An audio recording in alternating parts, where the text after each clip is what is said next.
I hope you will be fine. तो चलिए आज का टॉपिक शुरू करते हैं। आज का टॉपिक क्लास 11th के लिए रहेगा न्यूटन लॉज ऑफ मोशन। तो न्यूटन लॉज ऑफ मोशन में बेसिकली आप लॉज तो जान ही रहे हैं, उसमें एप्लीकेशन की बात हम करें। लॉज वही थे जो आपने ऑलरेडी पढ़ रखे हैं। तो लॉ ऑफ इनर्शिया बोलते हैं, inertia of rest and inertia of motion हो जाता है। और F is equal to M यानी फोर्स रिलेट करता हुआ कि force is directly proportional to the acceleration produced in the body and mass.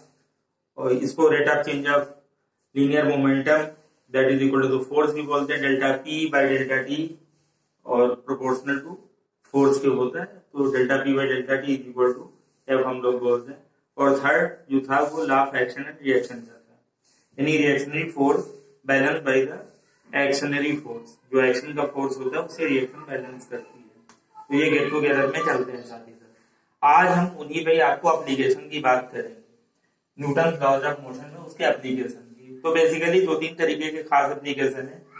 और वैसे तो पुली से रिलेटेड बातें आ जाती हैं कि अगर एक पुली है उसके लेफ्ट और राइट में कुछ लोड लटके हुए हैं, उनका अपना बैलेंसिंग या मोशन कैसा होगा। तो फार्मूले में देखिए कि अगर उनमें मोशन हो रही है, भारी जो लोड होगा उसकी तरफ मोशन होगी।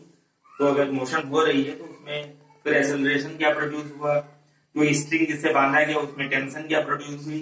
टेंशन भी एक तरीके से फोर्स है, उसको भी हम न्यूटन में ही मेजर करते हैं। सिंबल आप लोग टी अप्लाई कर लेते हैं, capital T. That is not for the time, that is not for the temperature, that is for tension. And tension is equal to any type of force, is particular type of force जो string वगैरह में produce होता है।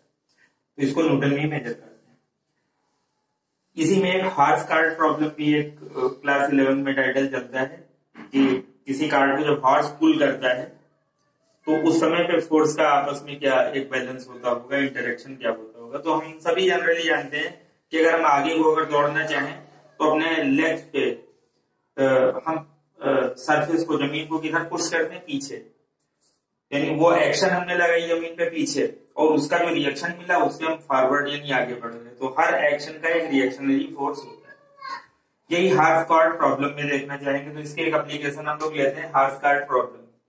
तो ये कोई card है, बहुत अच्छी ड्राइंग नहीं है लेकिन फिर भी आपको समझने के लायक आई होप की हो जाएगी। ये कोई कार्ड है। अब इसमें कार्ड का अपना एक, हम कह रहे हैं कि अगर मास उसका स्मॉल एम है तो उसका जो लोड बना स्मॉल एम जी से, और हर एक्शन की एक रिएक्शन जरूर होती है। तो सरफेस के जहां पे ये कांटेक्ट में है तो एक रिएक्शनरी फोर्स हमने आर डैश ले लिया। एनी वे आप एस ले सकते थे, कोई भी सिंबल एक ले सकते हैं। अच्छा, दूसरा एक स्ट्रक्चर में क्या है कि सपोज चले कि यहाँ पे एक हॉर्स होता है। अब पूरा डायग्राम नहीं बना पा रहे हैं हॉर्स का क्योंकि ड्राइंग बहुत अच्छी नहीं है।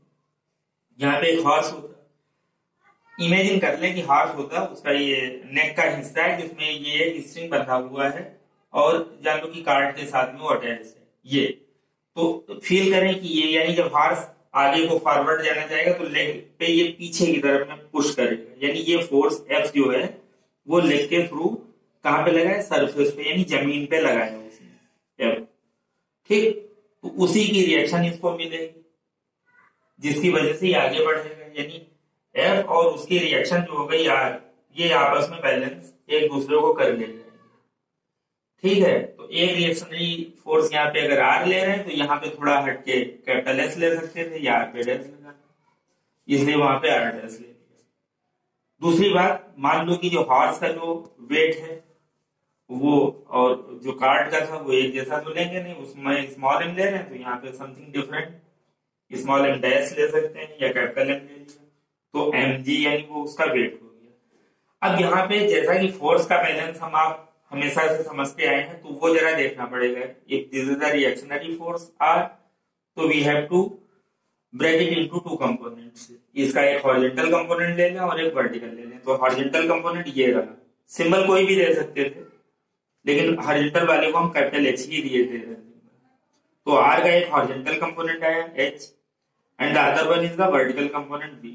तो यहाँ जैसा देख रहे हैं पिक्चर डायग्राम में देख रहे हैं कि जो वर्टिकल कंपोनेंट है रिएक्शनरी फोर्स का वो V balances the weight mg of the horse, यानी V mg को बैलेंस करता है।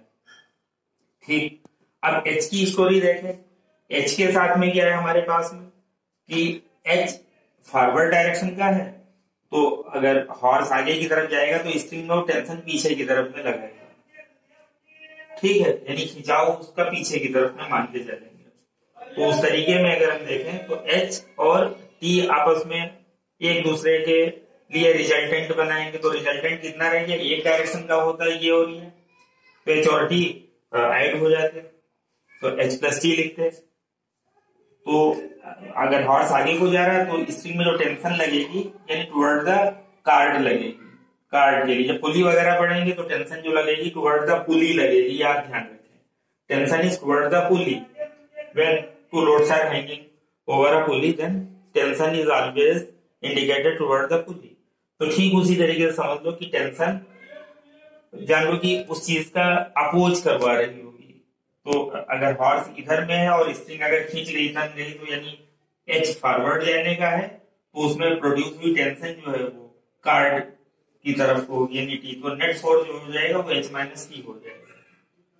तो एच माइनस टी यानी नेट फोर्स हो गया, और हम जानते हैं नेट फोर्स एफ जो होता है वो किसके इक्वल टू होता है, एम ए।